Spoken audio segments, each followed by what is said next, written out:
this man developed his own super rifle. But when the man tested the rifle's power, he realized that the target had been hit with a single bullet hole, but there was white smoke coming out of the back of the dirt. Several members of the team saw this and rushed forward to observe. Then they realized that the concrete was not only completely penetrated but also had a big hole in the back. Even the building next to it had a big hole in it. In order to maximize the power of the weapon, the men immediately replaced the battery with a new one. Then he asked his partner to set up a video camera to record the whole process. As the men fired continuously in front of them, the bridge in the distance collapsed in an instant. They then showed the video to the military to sell the weapon for a good price. But the officer didn't think the video was enough to convince him of the weapon's power. So the officer asked the men to take the weapons to the range for inspection. When he saw the man take out a toy gun from his backpack, the officer immediately showed his disdain. Mark, however, looked very calm. Then he pulled the trigger on a heavy tank. The next moment, there was a powerful surge of air. The officer was so happy that he couldn't stop talking. In order to buy the rifle and its technology, he asked Mark what his offer was, but Mark offered $100 million.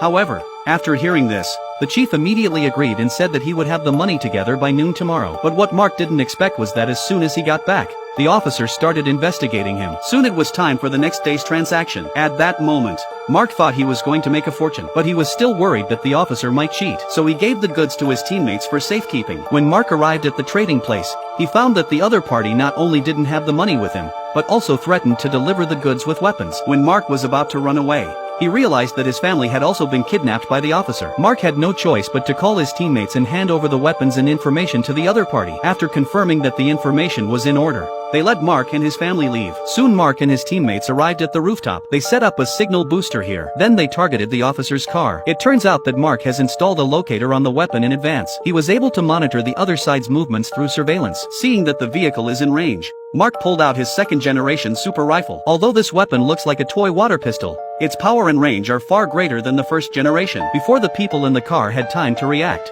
Mark calmly pulled the trigger. With the sound of a violent explosion, the officer and the weapons data were burnt to ashes. But when Mark was about to leave, a police officer suddenly stopped him. But Mark did not panic in the slightest. A few simple talk to dispel the police suspicion. And so Mark succeeded in getting his revenge. In the end, he took his family away to a new city and lived happily ever after.